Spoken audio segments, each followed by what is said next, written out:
তো তুমি কাকে নিয়ে এসেছো? এটা আমার বিয়ে করা বউ। তোমার বউ মানে? আমিই তো তোমার বউ। তাহলে এই মেয়েটা তোমার বউ হয় কি করে বলো তো ইয়ামিন? হোয়াট দ্য ফাও কথা এত কথা বলতেছো কেন?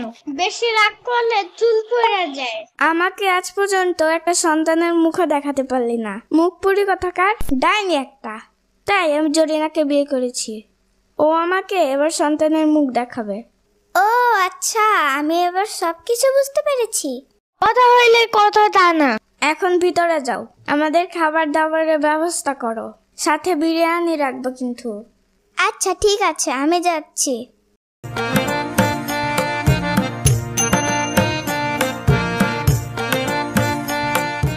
এই ইয়ামিন, ও কেন আমাদের ঘরে এসেছে? আসলে ছোট, বিয়ের পর অনেক নিয়ম কানুন থাকে, তাই আমি তোদের ঘরে এসেছিলাম। আর সেই নিয়ম কানুন আমি তোকে শিখিয়ে দিতে এসেছিলাম। আর সেই সাথে তোমাদের জন্য কিছু খাবার নিয়ে এসেছি। এই শম্পা শোনো, তোমার মতো অলক্ষীর কাছে আমি কোনো নিয়ম কানুন শিখতে চাই না। যা নিয়ে এসেছো সেগুলো এখানে রেখে চলে যাও। ইয়ামিন, ওকে এখনই আমাদের ঘর থেকে বেরিয়ে যেতে বলো, না হলে কিন্তু আমি কান্না করব। চুপ থাকো, এত কথা বলতেছো কেন? এত সাহস গেলাম নাই। যাও যাও যাও, জলদি যাও।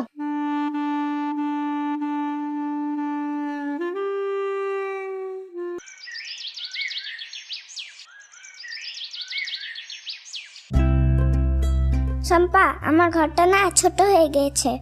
এ বাড়িতে সবচেয়ে বড় ঘর কোনটা? তাড়াতাড়ি আমাকে বলো তো।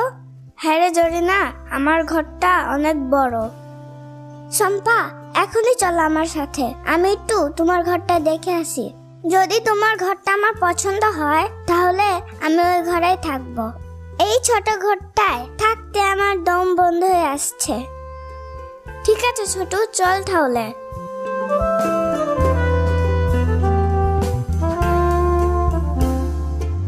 শম্পাপু, তোমার ঘরটা না আমার অনেক পছন্দ হয়েছে। আজ থেকে আমি এই ঘরে থাকবো। এই ঘরটা কত সুন্দর।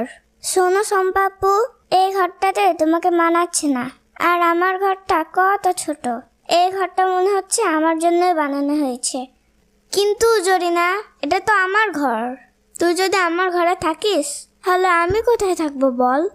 হোয়াট দ্য ফাও কথা এত সাহস গেলাম নাই। এই, এটা হচ্ছে আমার বাড়ি, আর তোমার ঘর বলতে এখানে কিছুই নেই, বুঝেছো? আজ থেকে জরিনা আর আমি এই ঘরেই থাকবো, আর তুমি বাহিরে গিয়ে থাকো। যাও যাও যাও যাও, জলদি যাও। আচ্ছা ঠিক আছে ইয়ামিন, তোমার যাতে ভালো হয় আমি তাই করবো তোমার জন্য। আমি কিছুই বলবো না তোমাকে।